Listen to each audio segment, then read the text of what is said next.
And thank you for watching this video. In this video, we're going to talk about a couple of different things. And obviously, if you're watching this video, you most likely have bought either a wall sensor upgrade for your MyAir system, where you may or may not have had wall sensors before, or we're trying to change some of the parameters on the unit so that it works with the wall sensors, using the wall sensors as the primary sensing location for your control system. Now, in some scenarios, the MyAir kit can come out as having no wall sensors on it at all. And in that example, you'll find there's been no antenna installed, and we're using something that they call the return air sensor. So there's a sensor inside the indoor unit that reads the return air, the air going into it, and then from there, it is giving an average temperature control of the whole of the home based upon what it sees at the unit. Now, the issue of that is you may have a home that has, for example, might be long, and your air conditioner is in the middle of the house. So it could be cold at one end of the house and hot at the other, but the average temperature in the middle is correct. And then, so the challenge with that is you end up having hot and cold spots and the unit switching off. And then you have to go to the controller, wind up the temperature to be a much hotter or colder set point. And so they're always going to have a compromise on the temperature control in their home.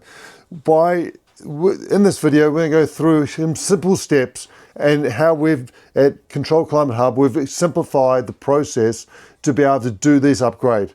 All right, so the first thing is you're going to have to get up into the roof, find the indoor unit, and then the control system. So if you don't have wall sensors, you're going to find there's no antenna. Now, antennas or wall sensors can only be fitted to the MyAir control boxes, which look like this. The other option is the E-Zone, which is a much smaller box and has no spot for an antenna to be put on. Unfortunately, the E-Zone control boxes are not upgradable.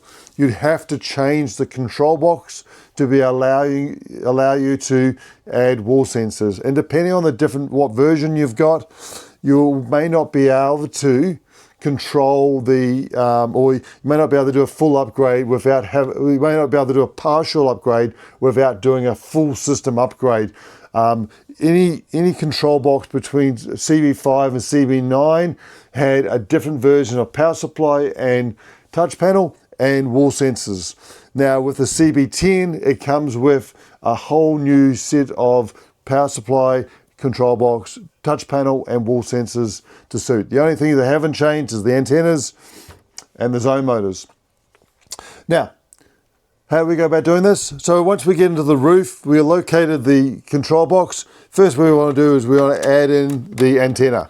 That's going to give you the ability to attach your wall sensors to the system. How you go about set up the different wall sensors, we've got different videos, that show you how to go about doing that. And I refer you to watch those videos on the different types of wall sensors. There is the dip switch, the push button, and then there's the push button version 10. Now, I've chucked up on this video the links to this, as well as you can see our online store where these parts are available. So you've got the antenna in. The next thing we want to do, and in the manual for each of the control boxes, there is explains what the different dip switches are. There's only 2 dip switches that really matter, and for this example, there's only one that actually even more so matters. It is the dip switch number 5. So dip switch number 5, like this one is on. That means we're using the return air sensor. So what we need to do, grab a little flathead screwdriver. We want to go in and we want to change the dip switch number 5 over. Now, if I jump to here, what you're going to find when dip switch number 5 is on is you will, in the setup page, and I find the right button. In the setup page, it gives you limited options on what you can do. So it doesn't allow you to do my zone and so forth. It's just using the return air sensor. Now, when we move over dip switch number 5, we will need to do a refresh on the power. Why? Because whenever you do any changes, including installation of a zone motor or changing dip switches, we should always do a power cycle on the whole control system. That way it is able to go through and think about, okay, what is my setup now? Sometimes it will update automatically, but it's always a good practice. And once that's done, what we're going to be able to do is we're going to be able to add options for, hasn't initialized that yet, so we'll just wait for that to happen. It will give us options to do MyPlace, My Zone, My Auto, and things like that once the tablet is updated.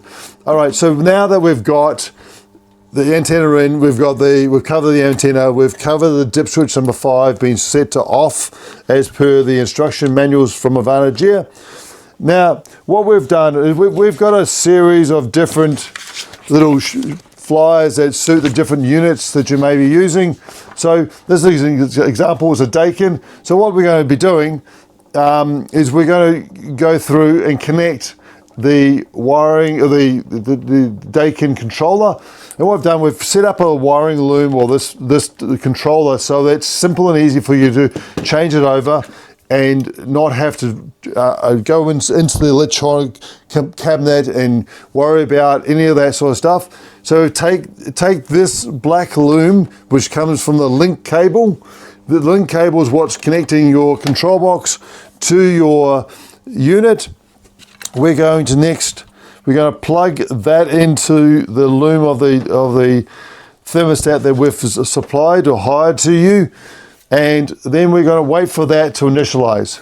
All right, so we've now got the controller connected. I don't know if you can see that, but for example, I've just turned this on. So what we want to do, this is a Daikin controller. We're going to go through and there's several functions that we want to change. The main settings that we want to change is we want to get it to sense from the thermostat, which i.e. this, rather than the return air sensor. Especially in states like New South Wales, Victoria, Tasmania, and so forth. Queensland and WA doesn't affect so much because you don't normally run heating at all. But we want to turn off the fan when there's no heating request. In Victoria, quite often you find, or New South Wales or Tasmania, we find that the unit will keep running because it's the default of like the Daikin, for example, the default is running low fan, so it's able to air sample. We want to turn that off so you don't get that cold breeze blowing through the home. And then I often will turn off the fan run request. Now, if you're in Queensland or WA, you might want to keep that going so you keep air movement. Obviously, if the air is not being cooled, then I would argue what is the benefit of it, but that's your call on that one. And then obviously fan pressure adjustment. That, for example, for the Daikin, that's where if you don't have enough airflow, you can increase the airflow amount. So so what we're going to be doing, we're going to go through, we're going to press and hold the bottom right-hand corner. It will then go into a setting service menu. From here, we want to go in and go down to field settings, press the enter button. Now you'll see a whole swag of numbers come up.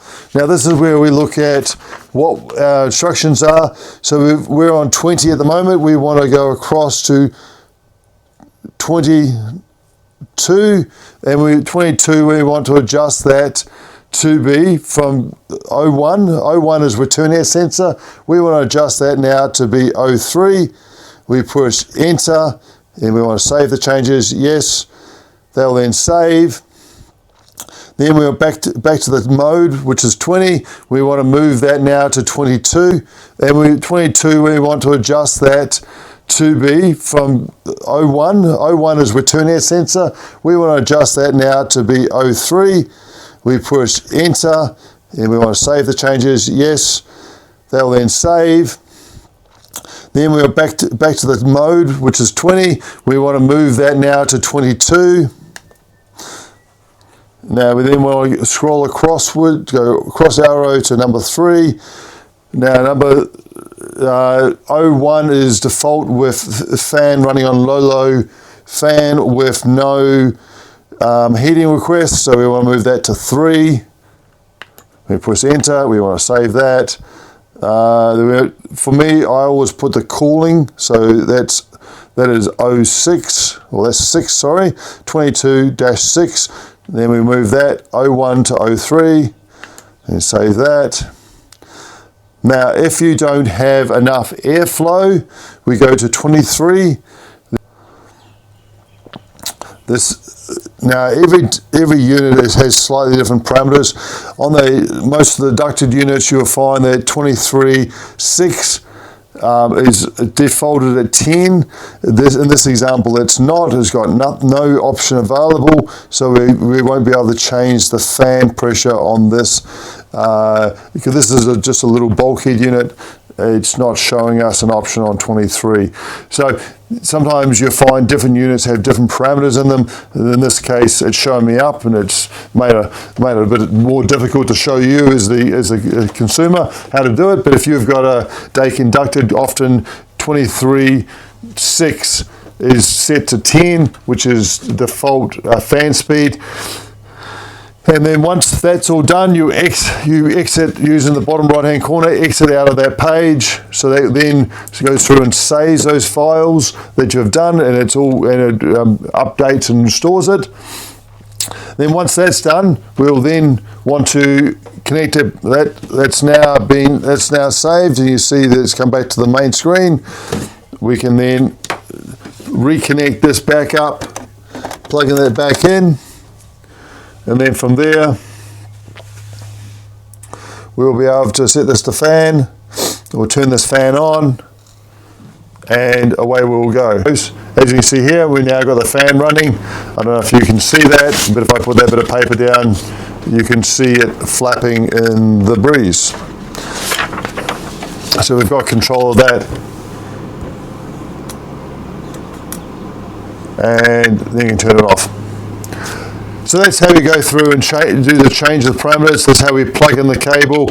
Obviously this video hasn't gone quite as well as I thought it would for a couple of little glitches. One being the extra things on the screen showing the MyPlace and My Auto. And the fan speed pressure option not displaying for me. But anyway, that's all done. Thank you for watching this video. If you like what we're doing, please like and subscribe to find out more information and tech support. And we look forward to, in the coming months, to do some promotional giveaways. In order to be able to be eligible for these, we need to have liked and subscribed to our channel, and we'll support those who support us with some exciting new products coming to this channel with videos and our online store. A lot of the products we are promoting on our videos are seen on our online store at www.controlclimatehub.com.au, or even on our eBay store as well. So we look forward to seeing you at the next video, and for now, goodbye and good luck with all your projects you're doing.